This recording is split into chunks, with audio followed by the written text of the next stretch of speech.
కొంతమంది పాకిస్తానీలు ఉన్నారు, లేకపోతే ఐఎస్ఐకి సంబంధించిన ఏజెంట్లు ఉన్నారనో, లేకపోతే హైదరాబాద్ లాంటి ప్రాంతాల్లో కూడా గతంలో చూసాం మనం. అక్కడ సపోర్ట్, ఇక్కడ ఉన్న వాళ్ళు అక్కడ సపోర్ట్ చేయడం, ఇవి కూడా కొంతవరకు మాట్లాడుకున్నటువంటి పరిస్థితి కనిపిస్తుంది. అవేమైనా ప్రభావం ఉండబోతున్నాయి, భారత్ ఎలా ఎదుర్కోబోతుంది అనుకుంటున్నారు? ఇప్పుడు భారతదేశం తీసుకున్న చర్యల్లో ఒకటి, పాకిస్తాన్ పౌరుల వీసాలు, ఎవరైతే వీసాల మీద భారతదేశంలో ఉన్నారో వాళ్ళని ఈ నెలాఖరుకు ఇక్కడి నుంచి వెళ్ళిపోమని చెప్పడం. ఆ వెళ్ళిపోయేదానికి ముందు ఆయా రాష్ట్ర ప్రభుత్వాలకి ఈరోజు ఉదయం, అంటే అన్ని రాష్ట్ర ప్రభుత్వాల చీఫ్ సెక్రటరీలతో హోంశాఖ కార్యదర్శి స్వయంగా మాట్లాడారు, సమావేశమైనారు. అలానే హోంశాఖ మంత్రి కూడా ఈరోజు రాష్ట్రాల ముఖ్యమంత్రులతో మాట్లాడే ప్రయత్నం, ప్రతి ఒక్కళ్ళతో విడిగా మాట్లాడే ప్రయత్నం చేశారు. మీ రాష్ట్రాలలో నమోదై ఉన్న పాకిస్తాన్ పౌరుల్ని, గుర్తించబడిన పాకిస్తాన్ పౌరుల్ని బయటికి పంపించాలి అనేది. ఇది కేవలం వీసాల మీద వచ్చిన పాకిస్తాన్ పౌరుల్ని బయటికి పంపించడమే కాదు, ఎవరెవరైతే పాకిస్తాన్కు సంబంధించిన వ్యక్తులు ఇక్కడ అధికారికంగా అనధికారికంగా ఉన్నారో వాళ్ళందరినీ గుర్తించి వాళ్ళని బయటికి తీయమని చెప్పడం. ఎందుకంటే అంతర్గతంగా వాళ్ళకి మద్దతు వస్తోంది, అది మనం ఎప్పటి నుంచో చూస్తున్నాం. అంతర్గతంగా మద్దతు లేకుండా ఈరోజు భారతదేశంలో ఇన్ని సంఘటనలు జరగవు. గత 4-5 దశాబ్దాలుగా రకరకాల పేర్లతో అంతర్గతంగా మద్దతు ఉంది. ఈ అంతర్గతంగా మద్దతు ఇస్తున్న వాళ్ళని గుర్తించే ప్రక్రియ ప్రారంభించమని ఈరోజు కేంద్రం రాష్ట్రాలకు చెప్పింది. గుర్తించినప్పటికి కూడా ఈరోజు మతం పేరుతో భారతదేశంలో చాలా ప్రాంతాలలో, ఇప్పుడు ముఖ్యంగా మనం హైదరాబాద్ నగరంలో తీసుకుంటే మతపరమైన ఆవేశాలకు లోనై కొందరు ఈ ఇబ్బందులు సృష్టించే ప్రయత్నం చేస్తారు. ప్రతిసారి మనం దాన్ని చూస్తూనే ఉంటాం, ప్రతి ఏడాది జరుగుతూనే ఉంటుంది. అది కొంతమేర ఎలా ఈ వీళ్ళని మనం అరికట్టగలగాలి. రెండవది, అన్ని రాష్ట్రాలు ఎంతవరకు సహకరిస్తాయి. ఇప్పుడు కాంగ్రెసు, ఇండి కూటమిలోని రాష్ట్రాలు కేంద్ర ప్రభుత్వ విధానాలకి ఎంతవరకు సహకరిస్తాయి, ఎంతవరకు. ఎందుకంటే ఇప్పుడు మనం తమిళనాడులో చూస్తే, తమిళనాడులో ఇంకొకటి అంటే స్టేట్మెంట్స్ చూసుకుంటే అక్బరుద్దీన్ ఓవైసీ కూడా పూర్తిగా కేంద్రం ఏం చేస్తున్నా సపోర్ట్ ఉంటుంది, నల్ల బ్యాడ్జీలు ధరించి నమాజ్ చేయమని చెప్పడం. సో పాకిస్తాన్కి వ్యతిరేకంగా ఇక్కడ ఇన్ని దాడులు జరిగాయి. మొన్ననే మనం చూసాం, దిల్సుఖ్నగర్ దాడుల్లో వాళ్ళకి మరణశిక్ష వేశారు. ఇన్ని దాడులు జరిగాయి. రాజకీయ నాయకులు పైకి చెప్పే మాటల్ని చూసి మనం మోసపోతే మాత్రం ఇన్ని తీవ్రవాద చర్యలు ఇక్కడ జరగవు. వీళ్ళు ఎన్నేళ్లుగా ఉన్నారా? మన అసదుద్దీన్ ఓవైసీ గారు ఇప్పటికీ 6వ 7వ పార్లమెంట్ సభ్యుడు. నిన్నగాక మొన్న కూడా ఎవరినైతే మనం అక్కడి నుంచి ఈ రానాని అమెరికా నుంచి తీసుకొచ్చామో, రానా చెప్పింది కూడా ఏంది, హైదరాబాద్ గురించి ఆయన ప్రస్తావన చేశాడు. ఎక్కడో చోట మనకు వస్తున్నాయి. ఇది హైదరాబాదే కాదు, దేశంలో వివిధ నగరాల ప్రస్తావన వచ్చింది. అంటే ఇక్కడ ఎవరో ఒకరి మద్దతు అధికారికంగా అనధికారికంగా లేకుండా ఇవన్నీ జరగవు కదా. ఇప్పుడు అసదుద్దీన్ ఓవైసీకి పాత బస్తీలో ఎవరున్నారు ఏంటి అన్నది ఎంఐఎం పార్టీకి ఖచ్చితంగా తెలుసు. చాలా సందర్భాల్లో ఆయన బయట చెప్పడానికి నేను సెక్యులరు, నేను భారతదేశం పౌరుణ్ణి, భారత రాజ్యాంగాన్ని గౌరవిస్తా అని చెప్పినప్పటికీ హైదరాబాద్ నగరంలో ఏం జరుగుతుందో అవగాహన ఉంది. వాళ్ళ మద్దతు లేకుండా జరగవు. ఇది ఒక హైదరాబాద్ నగరమే కాదు, లక్నో కావచ్చు, ఎక్కడైతే ముస్లిం మెజారిటీ ప్రాంతాలు ఉన్నాయో, అలీగఢ్ కావచ్చు, ఇంకో చోట కావచ్చు, ఈ వాటిల్ని మీరు స్లీపర్ సెల్లు అనండి, మద్దతుదారులు అనండి, లేదా మతపరమైన దీనికి లోనైన వాళ్ళు అనండి, ఏదైనా కానీ వాళ్ళు ఉన్నారనేది వాస్తవం. వీళ్ళు ఇబ్బంది కలిగించే ప్రయత్నాలు చేస్తారని వీళ్ళందరూ కూడా, అది మీరు ఇస్లామిక్ జిహాద్ అనండి, లేదా జైషే మొహమ్మద్ సంబంధించిన తీవ్రవాద సంస్థలు, లేదా సిమి, ఏ పేరు పెట్టి తీసుకున్నా వీళ్ళందరూ స్లీపర్ సెల్స్ లాగా ఉన్నారు. వీళ్ళందరినీ కూడా గుర్తించి వాళ్ళని అరికట్టే ప్రయత్నం భారతదేశం తీసుకోవాలి. ఎందుకంటే ఇక్కడ యుద్ధానికి వెళ్లే ముందు యుద్ధానికి తయారు కావాల్సిన అవసరం, సన్నద్ధం కావాల్సిన అవసరం, ఒకటి సైనికపరమైన సన్నద్ధం, రెండోది అంతర్గతంగా యుద్ధ సమయంలో ఇబ్బందులు కలుగజేసే వాళ్ళని గుర్తించి ఏరివేసే ప్రయత్నం, అదుపులోకి తీసుకునే ప్రయత్నము చేయాలి. రెండవది, ఇక్కడ ఇంకొక అంశం మనం గుర్తుపెట్టుకోవాల్సింది, యుద్ధానికి వెళ్ళడం అది కేంద్ర ప్రభుత్వం రాజకీయంగా అన్ని పరిస్థితుల్ని తీసుకుని, ఇందాక పాపిరెడ్డి గారు చెప్పినట్టు సిచ్యువేషన్ మనకు అనుకూలంగా ఉంది కాబట్టి మనం తీసుకున్నప్పటికి కూడా ఆ యుద్ధ పరిణామాలకి పౌరుల్ని సన్నద్ధం చేయాల్సిన అవసరం కూడా ఖచ్చితంగా ఉంది.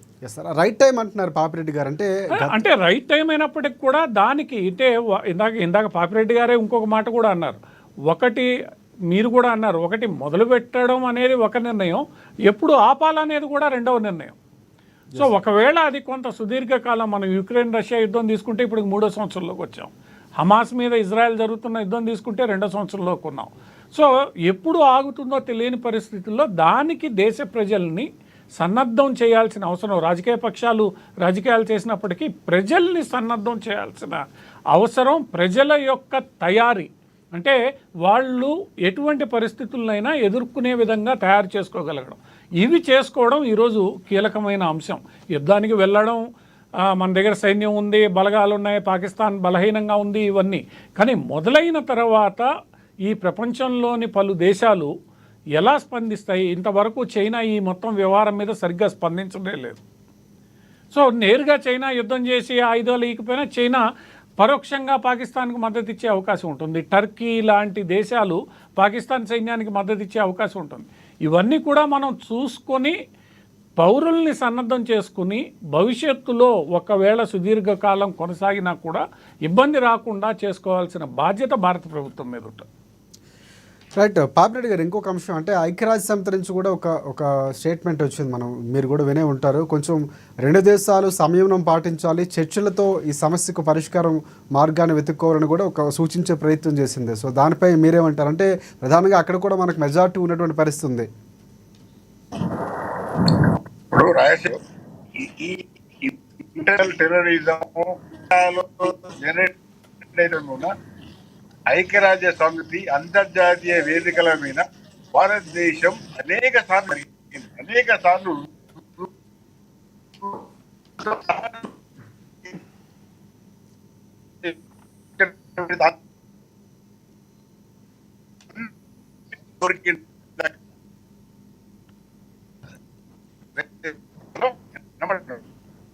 పాపిరెడ్డి గారు వాయిస్ క్లియర్గా లేదు.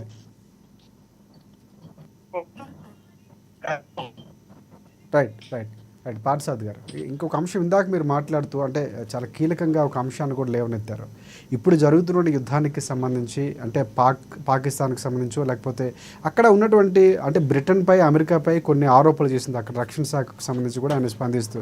సో ఈ చర్యలు అనేవి అంటే ఏ ఉద్దేశంతో పాక్ వ్యాఖ్యలు చేసింది అనుకోవచ్చు అంటారు? అంటే అందులో వాస్తవం ఉందా, వాళ్ళే పెంచి పోషించారా, అందుకే మా దేశం ఇలా అయిందని చెప్పడంలో ఒక సానుభూత, లేకపోతే అమెరికాని పై నెట్టేసే ప్రయత్నం పాక్ చేస్తుంది అనుకోవచ్చు?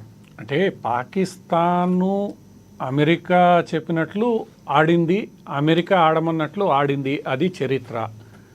అమెరికా కోసం కమ్యూనిస్టు వ్యతిరేక పోరాటంలో పాకిస్తాను జిహాదీని పెంచి పోషించింది. ఆ పోషించడానికి అమెరికా అన్ని రకాలుగా సహాయం చేసింది. ఎప్పుడైతే ఆ భూతం తన్నే మింగడానికి ప్రయత్నించిందో అప్పుడు అమెరికా దీని మీద ఎదురు దాడి మొదలుపెట్టింది.